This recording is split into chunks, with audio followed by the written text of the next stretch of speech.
So thank you for joining us today online at the Cobourg Public Library. It's my pleasure to introduce our guest today. And I just want to do a quick shout out to Furby House Books in Port Hope, as always, and to HarperCollins as well for helping to coordinate this program. Elisabeth de Mariaffi is our guest author today. Elisabeth is critically acclaimed.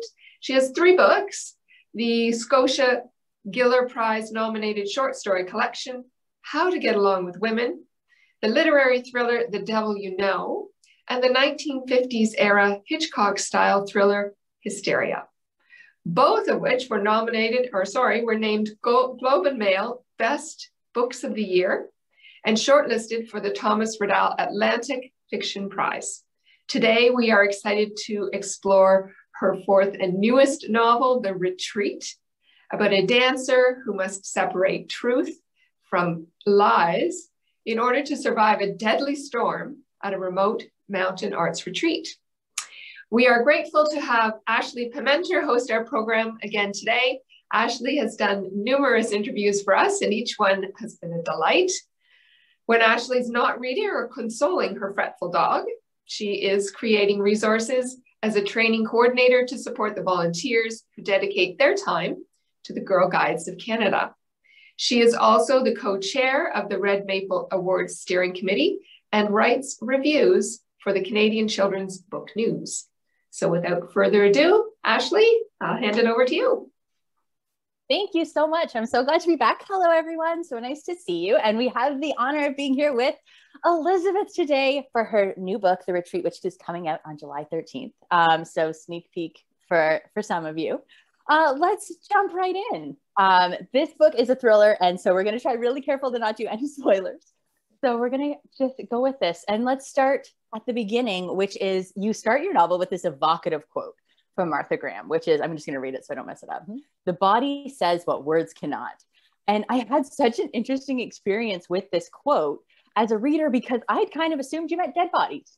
Because I was like, this is a thriller. The body she's referring to must be like the mystery pieces. However, like as I delved into the story, I realized that you meant so much more.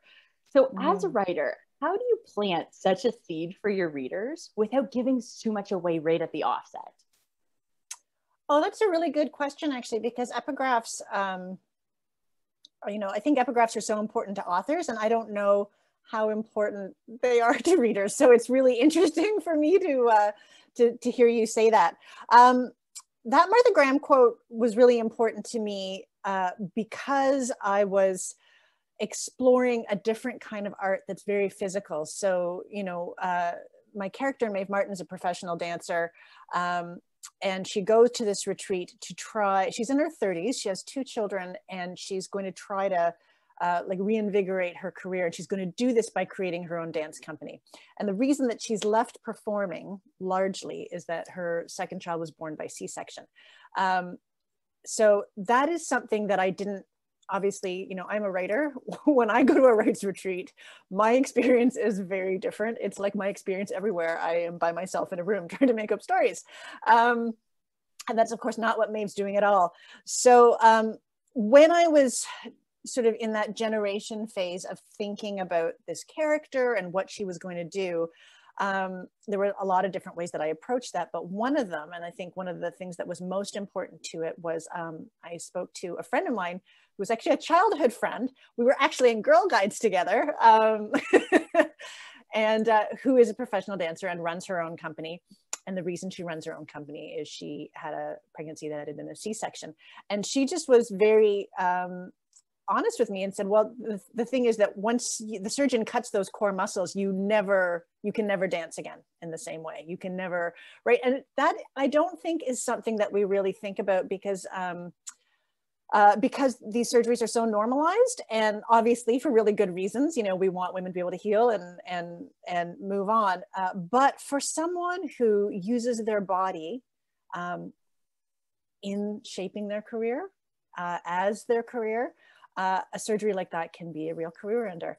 So to me, this became really fascinating. So I have this character who is a dancer, who is an athlete, and if you watch dance, and I do, I am amazed by the athletics. You know, like I do yoga like pretty badly.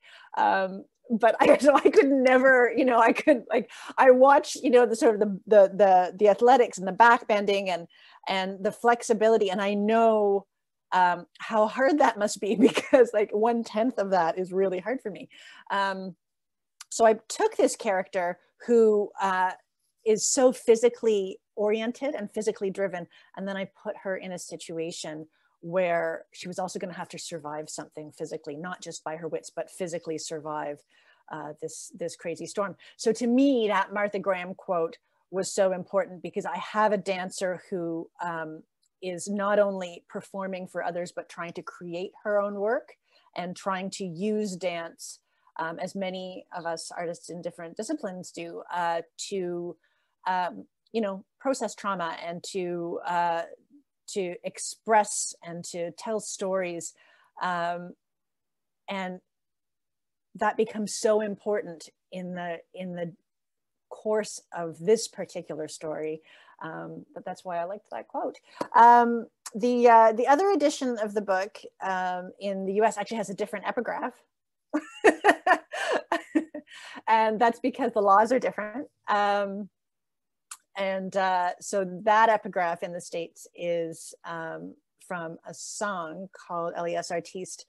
And the quote is, I can say, I hope this will be worth what I give up, which to me was also so evocative of what happens in the novel, and I think how artists live their lives. Oh, I got goosebumps on that one too, because I've had longer to sit with the original epigraph. That's fabulous. You brought this up when you were talking about Maeve and her inception and the stories that you were telling through Maeve. One of the really interesting things I found in this novel as a reader is that all of your characters are physical artists. So they're either creating installations, or they're videographers, or they're dancers like Maeve. And I wonder if you could describe a little bit about like the writing process of trying to take something so physical and so embodied and translating it into text and the reader experience. What is that like for you? And how did you capture that athleticism and creativity in your actual writing itself? Those are super good questions. So as I said, my job is often like sitting down and writing and thinking. And to be really honest with you, the sitting still part is really difficult for me. That's the hardest part of, so I do a lot of like walking and running, and like I think that if I was to do my life again and not be a writer, maybe I would go into forestry or something. So I would just have an excuse to be outside all day. So that part of it is really important to me. And so I think it's really interesting that you're not just looking at Maeve as a physical artist, but everyone. And the rest of them wouldn't necessarily seem like physical jobs, but I think when I conceive of making things, I love the idea of being on your feet and physically making things, because I don't get to. Really, when it comes down to Maeve and her physicality and the dance sequences that are in the book, it came down to me, as I said, I had one friend who runs a dance company, which is called Sore for Punching You. They're Toronto based. I have another friend who is no longer a dancer, but trained with Alvin Ailey when she was 18 or 19. And this is to whom the book is dedicated, my friend Bianca Spence. And I literally would send Bianca videos and say, like little short clips, right? Because and I would say, if you were doing this, what would you be saying in your head? And that was what gave me the insight, because I'm not a dancer, but that kind of research is like the most invaluable, is just having conversations with people and going, okay, so when you live your life, which is so different from mine, like, how does that sound? Right? Like, what's going on for you? So, and I think it ends up working quite well. I love the rhythm of the way that Maeve thinks. For my part, I've never been a dancer, but I have spent my entire life as a long distance runner. So what I do understand is moving meditation, because to me, that is what running is. And meager yoga practice that I engage in is also a kind of moving meditation. So I really understood that part of it. I just didn't have the words, but I was lucky enough to know people who could help me with that. This is something that, like, those who have seen the whole series that the Cobourg Public Library is putting together will really see is this importance of shared storytelling, and this idea of like our support systems and those that we draw on to help us create. Well, to help you create. I didn't write this book. They didn't help me, but they helped me as a reader to enjoy. But yeah, it's because the reader-writer relationship is also collaborative. Otherwise, there would be I would not exist. Exactly. And it's just this wonderful, like, I really loved hearing how you articulated going to someone and what's going through your head. And it really creates this really deep experience for the reader. Like I felt Maeve's body, and I never did that kind of dancing. I was an Irish dancer. It's different. Your feet feel it, not your whole body per se in my experiences. So it was so beautiful to just like hear her thoughts and feel her body. And like, it was a very, like, it definitely pulled me in, which is why I was curious about your experience as well. There's another part of this story that's almost as important as the characters, which is the winter and the snow. Like I almost had this feeling of the snow being a character in and of itself more than a setting. And on the front of the copy I have, Robin Harding describes your book as an atmospheric thriller, which I never heard that description before. And I just really love this because I was so gripped by the role of snow and the role of the physical atmosphere, in addition to like the mental atmosphere that it creates as a thriller. And it's the middle of the summer.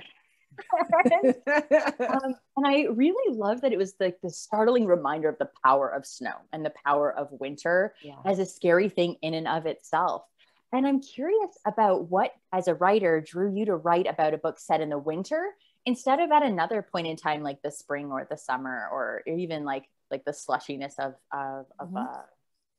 like a weird in-between season. Yeah.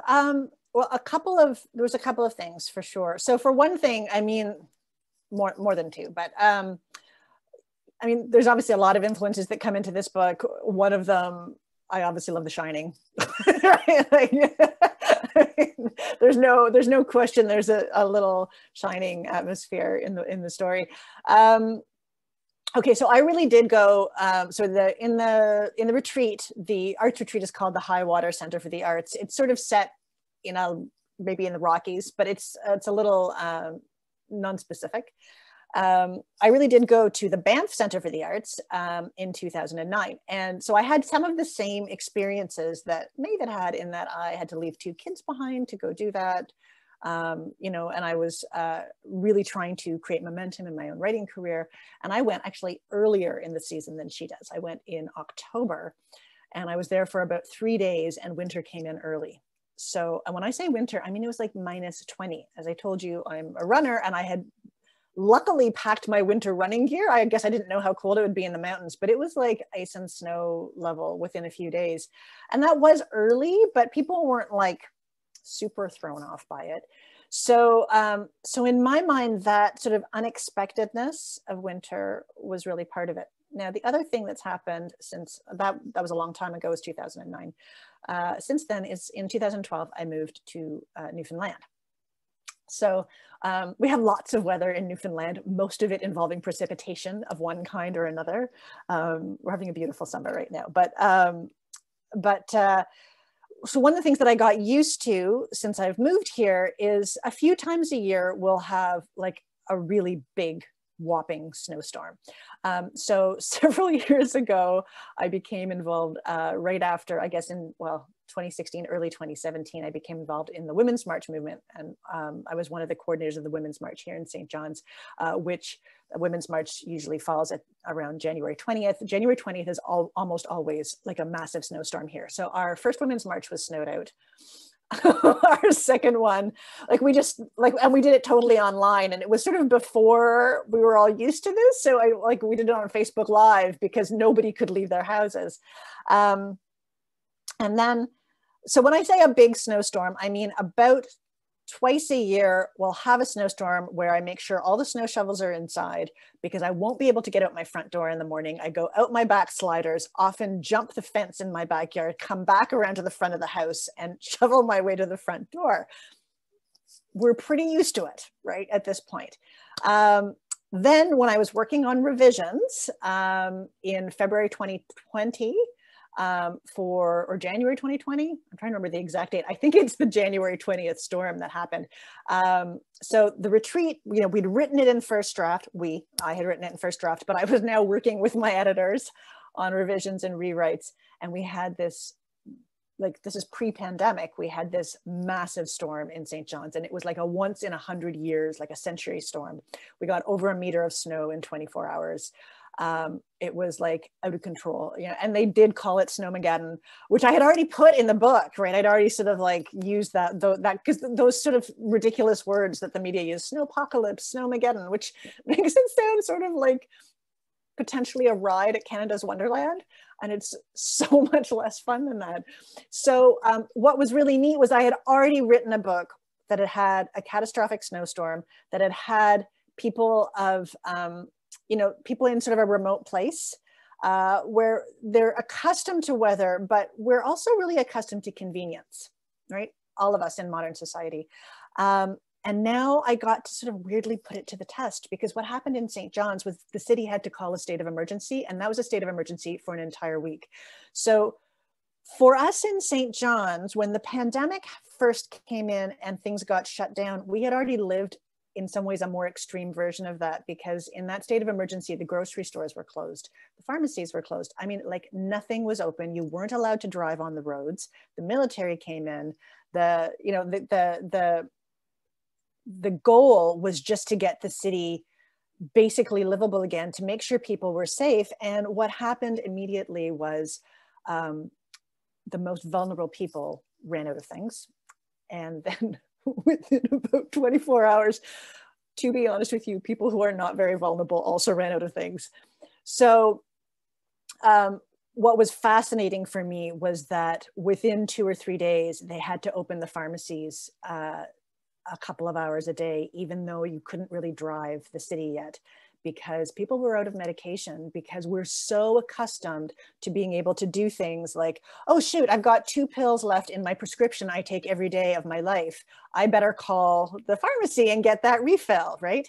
And then if something cataclysmic happens, you can't do that. The same thing with people running out of groceries. So it was really, really super interesting for me, and also really upsetting, because I got to a point where I was like, did I do this somehow? Like, I was like so focused on a terrible storm. Did I somehow bring this?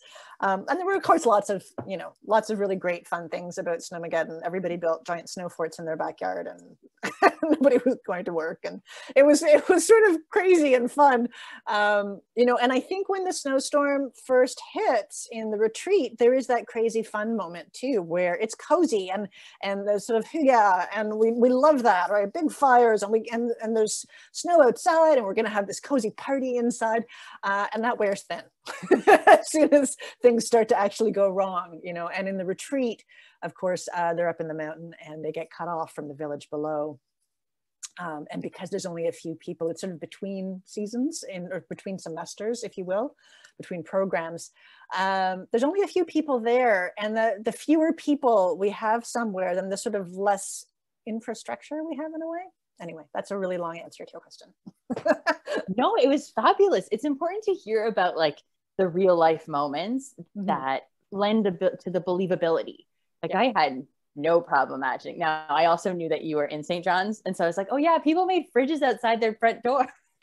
In those snowbanks. So I had this like fantastic context for reading it as well, having seen all of like the ingenious ways that people deal with snow. They're not as ingenious in this book as the villagers are. It was so nice to have like this little added context and be like, yes, this is real. And yeah, like I'm a snow person. I love the winter. This was so fun to read. And also I was like, this is pushing my limit of how much I love snow. Yeah, it was sort of it was kind of crazy because like down at the harbor, there's an area of the city that's very beautiful and very old called the Battery. So I had been going snow shoveling with a friend, like, well, just trying to shovel people out. And so I was shoveling some house with her, and she's looking at her phone. She goes, "Oh, well, we have to walk down to the Battery because there's been an avalanche."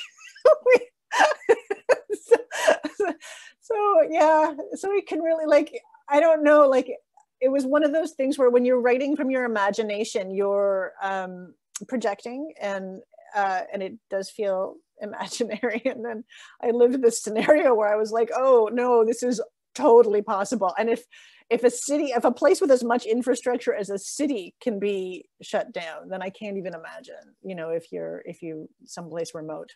But yeah, it's such a fascinating experience that the characters have throughout the novel. And at one point earlier on, as actually you had just like mentioned there, the director of the resort coolly notes that adults act like teenagers when they get here, and like she's got like the little bit of like snide, like, yeah, of course they go through this phase. And actually, you mentioned this earlier about The Shining being like part of like the homage you were pulling from, and I found as soon as she said that, I was like, there was in my mind, there was this Christopher Pike novel when I was in the 8th grade that had like two people on like a ski lift, and I was like, oh, I know where this thriller's going, and I was totally wrong. But in my mind, I was like all of a sudden drawn into like teenagers behaving badly, and so like stuff unravels and goes poorly because people are not using their adult pants. And I was wondering what other inspirations, in addition to The Shining, that you like pulled through as you were creating this, and as a thriller author, who are some of the inspirations that like jump off and like pull you into this suspenseful world you create? Mm-hmm. Well, you know, with this one in particular, well, okay, so yeah, with this one, so The Shining for sure. The pacing of this book, I think I was thinking a lot about Agatha Christie, and you know, who was a real master of that sort of locked room feeling, and she was able to recontextualize that in lots of ways. So you think of a story like And Then There Were None, where people are trapped on an island and they're kind of getting picked off one by one. That's a true locked room. But then you have Murder on the Orient Express, which is a moving train that no one can get on or off of. Again, it becomes a different kind of locked room. So I was really interested in that piece of it, because when you go, and I don't really know what, I imagine it's kind of the same for any kind of, you know, work retreat or conference or anything like that. You take people out of their everyday context and you put them in this new place. And there is this moment of identity mobility, identity fluidity, where people are sort of more comfortable, I think, stepping outside of their comfort zone for a little bit, at least for a little while. So I was really interested in that idea that there's a very small number of people, they're very big personalities, they're people who are used to creating. And so as a result of that, they're all people who like being in control. You know, the only true non-artist there is the trying to think of what the right word for him is, like the groundskeeper, kind of the facilities manager, and he's ex-military. So he also comes from this sort of feeling of enjoying being in control. So I thought, let's make a locked room, let's put these people inside it, and now let's take away the control and let's see what happens. So that was definitely part of it. I also was, you know, I really enjoy sort of, you know, when you were saying about the winter, the setting almost becoming a character. And I love books that are like that. And I love books and movies that involve that element of survival. So I had read a book a few years earlier by an American author, Jen Phillips, and it's really a different book, but to be honest, the structure of this one came from that book. So in Jen Phillips' book, which is called Fierce Kingdom, is about a mother who is at the zoo with her young son. They go to the zoo all the time. The zoo is like their place. So she knows the place inside out, and she's going to leave, and they've really cut it close to closing time. You know, again, there's this sort of complacency around, well, and as she's heading to the gate, she hears some weird sounds. It sounds like fireworks, and she realizes that a shooter has actually entered the zoo. And so the book itself takes place only over, I don't even think 24 hours, maybe 16 hours or so, of this woman being trapped in the zoo with a young child who's, he's only 4, so it's very hard to keep a young child quiet, especially as they get hungry and tired. And so she's in this place full of animals hiding from someone who's hunting, right? So to me, that was the directness of it was so admirable. Like it's a great book. I highly recommend it.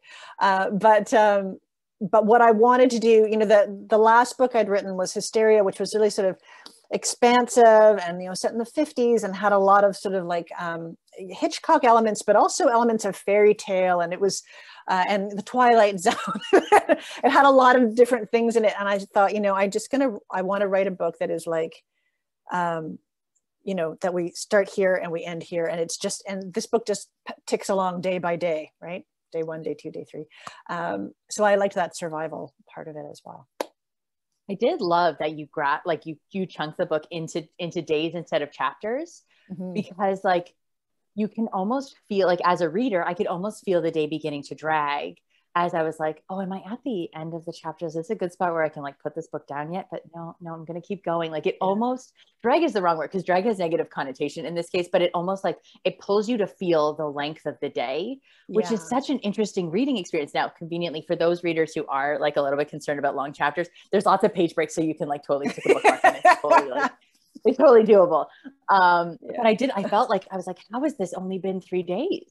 And the interesting thing is like, it didn't even take me 3 days to read it. So it was like, wow, like this is an expanse of, it's a really short period of time, but also a really long moment to be in this state of not knowing. And one of the things I really love that you did about Maeve, because now I'm just going to gush for a minute, is this idea of her being the only one who had not been there before. And so automatically I was like, hey Maeve, you and I are buddies. I haven't been here before either. Yeah. Like, let's figure this out. And I felt you did such a great job of making me as a reader question everything. Like I found that between like, as Maeve was like, is this the thing? I was like, I don't know, Maeve, is this the thing? Like, do you have all the information? And I really loved that as a reader experience, being like almost unsettled, but having someone to be unsettled with was really nice to do that for readers, to pull them along. Okay, so I don't want to just ruin anything. I wrote it down so that I was really careful now I phrased this question. And so one of the things that I kept doubting is like whether Maeve, like if there was something happening in the periphery that Maeve didn't know and thus I didn't know. And I'm curious, like how as a writer, do you use these big questions to structure the story of like, what is it that Maeve doesn't know and needs to know? And like, what is like, okay, this might give it away. So let's not look at it in terms of the retreat. Maybe we'll look at another book of like, what is the big question that like sits on your mind as the writer that Maeve is trying to answer for herself as well? Yeah, no, I mean, I think we can talk about that in terms of the retreat too, but I really thought, I felt so close to Maeve when I was writing the book. And she arrives in quite a vulnerable place, right? Like she's trying so hard to dig herself out of, a number of bad things that have happened consecutively in her life. And it's hard to leave your children for 2 weeks. It's hard to do that, especially as an artist, where people go, I've always felt like, perhaps if I was in corporate law, people would be like, oh, well, you definitely need to go on that trip for a week. And there's this sort of like, this, especially, maybe it's especially for a writer, there's this sort of sense that we have that all writers can write anywhere. And I'm like, yeah, but you actually need space. And I mean that emotionally as well, right? So actually what Maeve is doing going there is creating some emotional space for herself. She's come out of a marriage that was not just difficult, a marriage that was abusive and really controlling. And her partner was her artistic director in the dance company. So she felt very controlled for a long time. She's been home with these 2 little kids. She had this surgery that she knew as soon as it happened, that this was going to change her identity in the world. So it's a big risk and it's a big jump for her to leave the kids and to go up here for 2 weeks. And she's got like a grant, right? So she's got a limited amount of time. She's got a limited amount of funds that has allowed her to do this, and she has to make the most of it. So you think about the pressure that you put on yourself. And what I love about Maeve is she's so ambitious. Like, she's like, yes, all this has happened, and yet here I am, right? I'm still fighting. And so to me, the physicality of her dance was also about that fight. And so I think those were the things. I don't know if I'm really answering your question, but I'm trying not to also introduce any spoilers. Those were the questions around identity and ambition as a woman in particular, and as a woman at this moment in her life. You know, I don't see a lot of single mothers getting written in this kind of role. And I wanted to give her a big cinematic action, physical, story. And so I hope I did. Well, as the person who read this book in this room, I can say I felt it too. And I was just, sometimes it's nice to be with a character that feels so human. And I feel like you definitely answered the question without any spoilers, because I was like, oh, I did not set her up well there. So very nice. That was a fantastic answer. And you just did such a beautiful job with Maeve. And so we're just about at the end of our time. So do you want to leave your to-be readers with anything that you have left unsaid that you would like to to them? Gosh, I think we've covered so much amazing ground. It is so weird being a writer, because you spend 90% of your life or 90% of your working life alone in a room, and then the book comes out and it's like tap dance time. So I just, I hope it scares the pants off you. I hope you read it in one night. I'll share with your readers. I had a moment. So I read this up at the cottage, and it was pitch black at one point. And as I crawled into bed, I was like, I don't really want my back to the window right now. I was like, oh, this is a feeling I haven't had in a long time. Like, my teenage self who used to read Fear Street was like speaking and being like, maybe if I pull the blanket up just a little higher, I'll feel a little bit safer. So if you are looking for a good thrill, and I love the drawing the Agatha Christie parallel is fantastic, because it did feel like that as well. Like, it's like the pacing was great. It was just slow enough that like dramatic build, but you could still breathe in between. So this was such a fabulous read. It's such an honor to interview you and hear about it, and to read it ahead of time, and to be able to be like, hey, read this book. It's very good. Well, thank you so much. This was such a generous interview, and I'm so pleased that you love the book. Thank you so much, both of you, for joining us today. This was just an amazing interview and a great chat about the retreat. I want to remind our patrons that they can borrow the soon-to-be-released copy of the retreat that we'll have here at the Coburg Library, or they can purchase signed copies from Furby House in Port Hope. So thank you, everyone, for joining us today, and thank you for tuning in. We hope to see you again soon.